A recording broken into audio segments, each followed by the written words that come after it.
ایک تو بات انذار کے حوالے سے یہ جاننے کی ہے کہ پورا دین انذار ہے، اور تمام شریعت اور شریعت کے اعمال، حرام، حلال، غلط، درست، یہ سب کا سب جو ہے وہ اس ڈراوے کا، اس خبردار کر دینے کا یہ اہل ایمان کی طرف سے ایک صحیح رسپانس ہے کہ جن کو اس انذار کا فائدہ ہوا ہے۔ اچھا، دوسری چیز جو اس انذار سے متعلق جاننے کی ہے وہ یہ ہے کہ یہ انذار اللہ رب العزت کی طرف سے اس کی شان اور اس کی حیثیت کا ایک تعین بھی ہے۔ دیکھیے، یہ ہم جو اس تفصیلی سیشنز جو کر رہے ہیں، آپ کو پتہ ہے ہر دور کے اندر اس وقت کی جو کچھ ضلالتیں ہوتی ہیں وہ خود بخود قرآن مجید پڑھنے اور پڑھانے والوں کے ذہن کے پس منظر میں آ جاتی ہیں اور آنی چاہیے، ٹھیک ہے؟ تو ان حوالوں سے آپ جس دور میں قرآن مجید کی تفسیر ہوئے گی اس دور کی ضلالتیں، بدعتیں، انحرافات اور دین پر حملہ آور فتنے جو ہیں ان کا جواب اس تفسیری عمل کے اندر بول رہا ہے۔ تو لا محالہ آج جو ہم قرآنی سیشنز کریں گے یا کرتے ہیں تو ان کے اندر بھی آج کی ان ضلالتوں کا کچھ نہ کچھ جو ہے وہ جواب بیٹھا ہوگا۔ اچھا، یہاں پر یہ ہوتا ہے کہ انذار کا مطلب کیا ہے؟ صرف ایک خبردار کر دینا، اس سے بڑھ کر کچھ نہیں ہے، کچھ نہیں کرنا ہمیں۔ اب یہ ہے نا کہ جو داعی ہوتا ہے اور سب سے بڑھ کر رسول اللہ صلی اللہ علیہ وسلم، ان کے اندر ایک شفقت ہے، ایک ترس ہے انسانیت کے لیے، کسی طریقے سے یہ دوزخ سے بچ جائے، کسی طریقے سے یہ عذاب سے جو ہے وہ نجات پالے۔ تو کسی وقت آپ کا جی چاہتا ہے کہ آؤٹ آف دا وے آپ جا کر کچھ کر دیں اس کے لیے، وہی دوزخ میں جائے گا، جہنم میں جائے گا۔ اچھا، اس عمل میں کسی وقت آپ حد سے گزرنے لگتے ہیں، اور یہ وجہ ہے کہ قرآن مجید میں انما انت نذیر، نبی تو صرف خبردار کر دینے والا، کچھ بڑھ کر تیرا کچھ کام نہیں ہے، کچھ ڈیوٹی نہیں ہے۔ آپ دیکھتے ہیں یہ مضمون بار بار جو ہے وہ نبی صلی اللہ علیہ وسلم کے حوالے سے آپ کو خود آپ کو متنبہ کرنے کے لیے آتا ہے۔ اچھا، تو کیونکہ ہم نے بھی نبی صلی اللہ علیہ وسلم سے تعلیم پائی ہے، ہم نے بھی نبی صلی اللہ علیہ وسلم سے وہ اسپرٹ کچھ نہ کچھ حصہ بقدر جثہ لی ہے کہ جو آپ کے اندر بولتی تھی انسانیت کے لیے درد اور ترس۔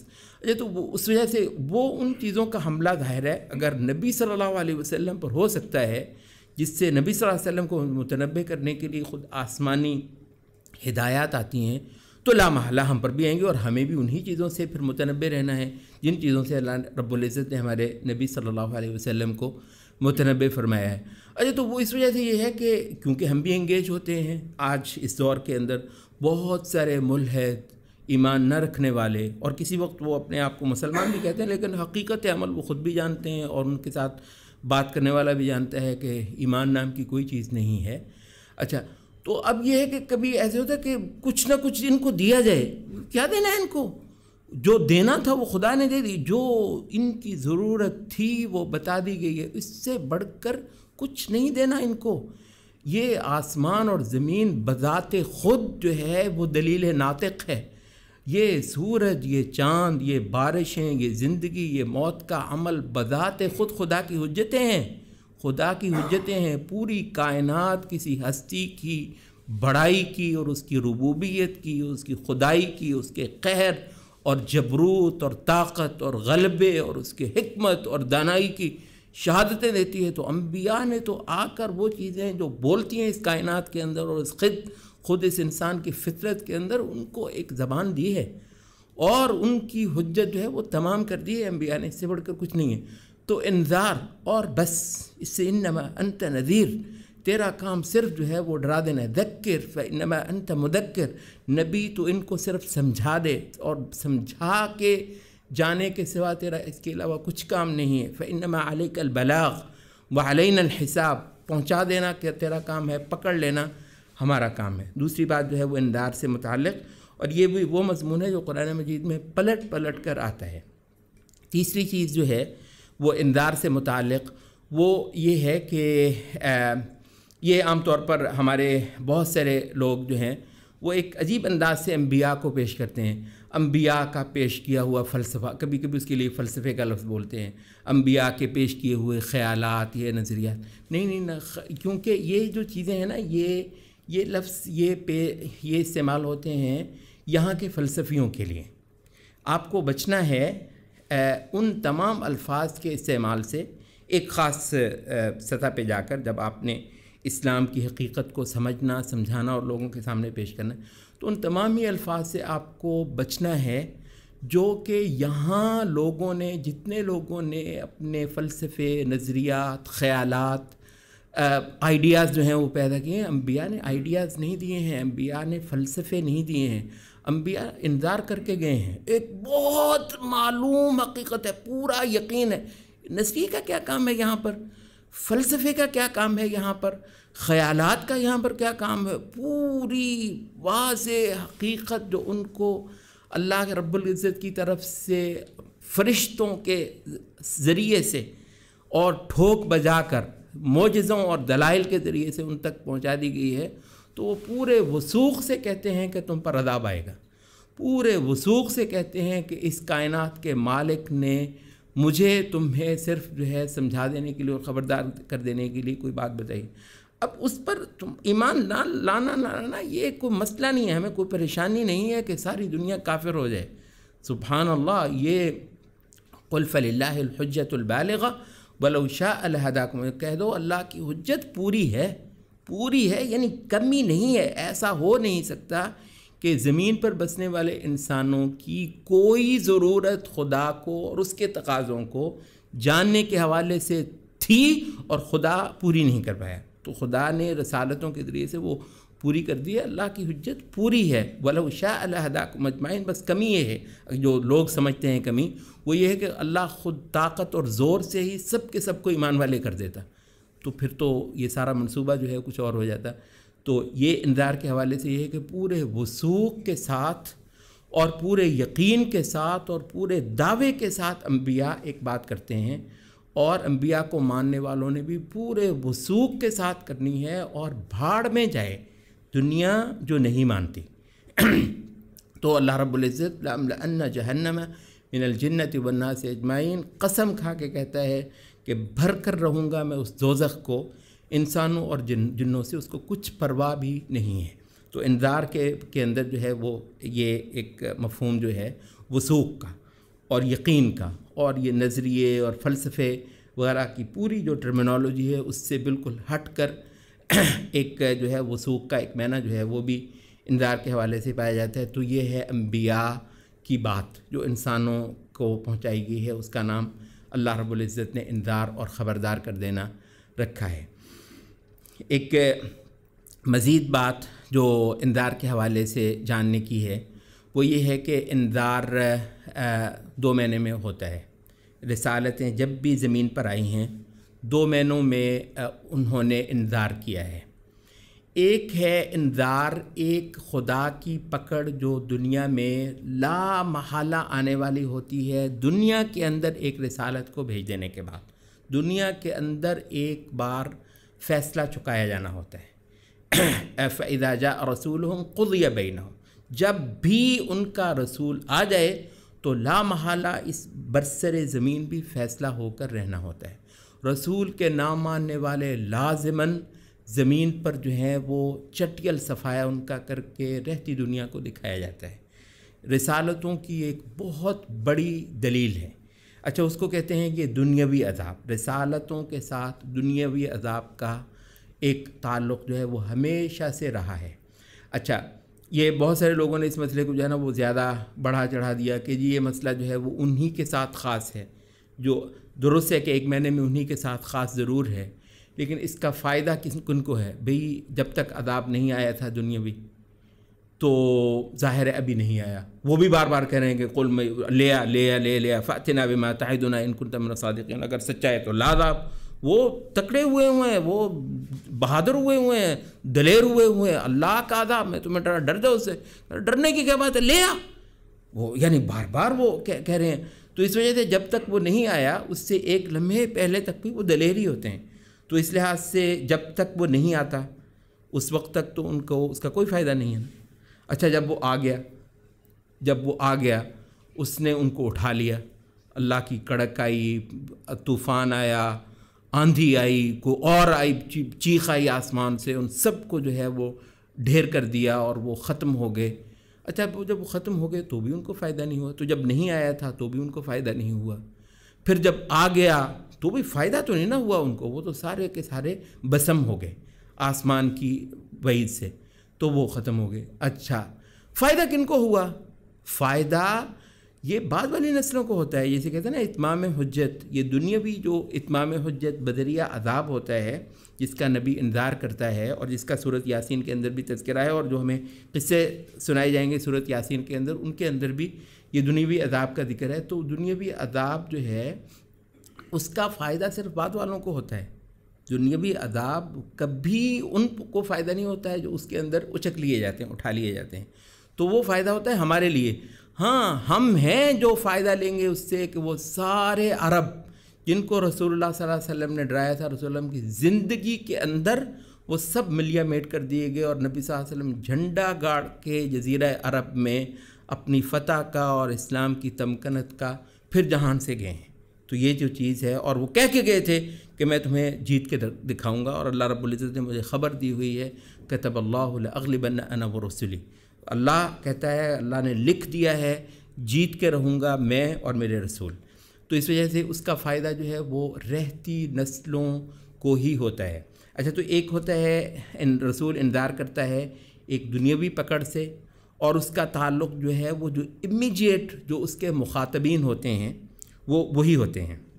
رسول کی رسالت بعد والی نسلوں کے لیے بھی ہوتی ہے، رسول کی رسالت کا دائرہ وسیع تر ہوتا ہے، یہ بہت اہم ہے، رسول کی رسالت کا دائرہ وسیع تر ہوتا ہے ان لوگوں سے جو رسول کے ڈراوے دیے ہوئے دنیاوی عذاب کی پکڑ میں آتے ہیں، ٹھیک ہے؟ تو بلکہ اصل فائدہ ہی ان لوگوں کو ہوتا ہے جو وسیع تر دائرے کے اندر آتے ہیں۔ البتہ رسول جو ہے وہ ایک انذار کرتا ہے دنیاوی عذاب سے۔ اچھا لیکن اصل انذار کس چیز سے کرتا ہے رسول؟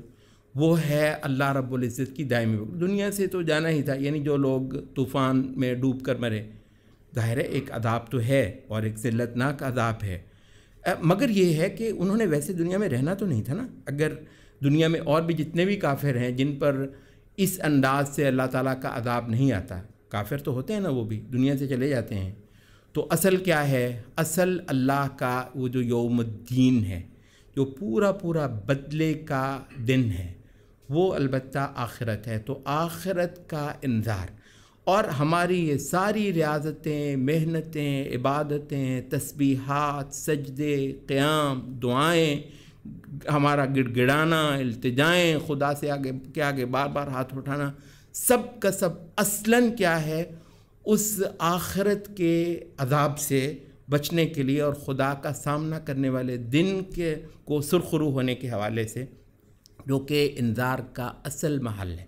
تو رسول آتے ہیں اس بڑے دن کے عذاب سے، اور اس کا قرآن مجید میں جگہ جگہ ذکر ہے، وَأَنذِرْهُمْ يَوْمَ الْحَسْرَةِ إِذْ قُضِيَ الْأَمْرُ، یوم حسرت کا دن۔ تو اس کی تفسیر بھی مفسرین نے قیامت سے کی ہے، وَأَنذِرْهُمْ يَوْمَ الْآزِفَةِ إِذِ الْقُلُوبُ لَدَى الْحَنَاجِرِ كَاظِمِينَ، یوم الآزفہ، وہ بالکل قریب آ لگنے والی مصیبت کا دن، یوم الآزفہ۔ اس کی تفسیر بھی طبری نے اور باقی مفسرین نے روز قیامت سے ہی کی ہے۔ تو اصل جو ہے نا وہ عذاب ہے وہ آخرت کا۔ اچھا اب انذار کے حوالے سے ایک مزید چیز جو جاننے کی ہے وہ یہ ہے کہ یہ انذار اس منصوبے کی اصل حقیقت اور نوعیت بھی بتاتا ہے جو اس کائنات کے خالق کو انسان کے حوالے سے مطلوب ہے۔ یعنی یوں لگتا ہے کہ کیونکہ ہر رسالت انذار رہی ہے، انسان کو خبردار کر دینے کے لیے جو ہے وہ آتی رہی ہے، تو اس سے آپ کو جو نظر آتا ہے وہ خود اس عبادت کی نوعیت ہے، وہ کیا ہے؟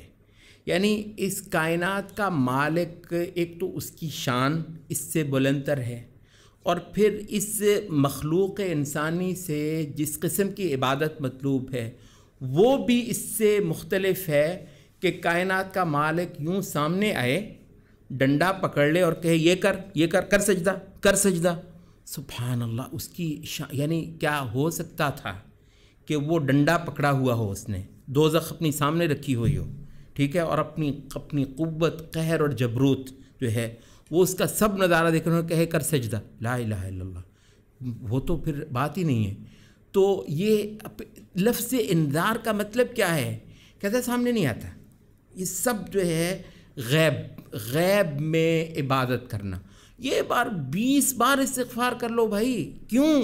اس وجہ سے کہ غیب ہے، یہ مہربانیاں، یہ فضل اور یہ خدا کی طرف سے بہت زیادہ جو آسانیاں اور آسودگیاں، کہ 20 بار گناہ کر کے 20 بار کیا 20,000 بار گناہ کر لو، پھر آ جاؤ، پھر ایک بار ہاتھ اٹھاؤ، پروردگار میں تیری نافرمانی کر بیٹھا ہوں۔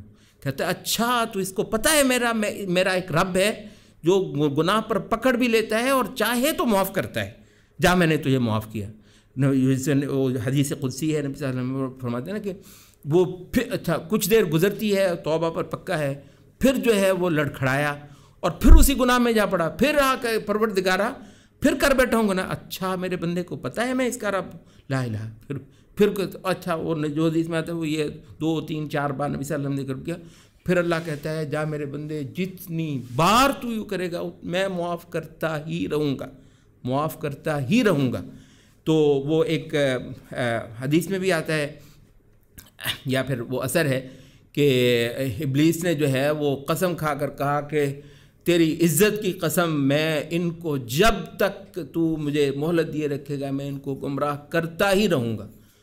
تو اللہ رب العزت نے کہا کہ اور مجھے میری عزت کی قسم، میری عزت اور میرے جلال کی قسم، جب تک یہ مجھ سے استغفار کرتے رہیں گے میں ان کو معاف کرتا ہی رہوں گا۔ جا کر لے جو بہکا لے جتنا بہکانا ہے، ان میں سے جو تیرے بہکا میں آ بھی جائیں پھر بھی میرے آگے ہاتھ اٹھا لیں، میں ان کو معاف کرتا ہی رہوں۔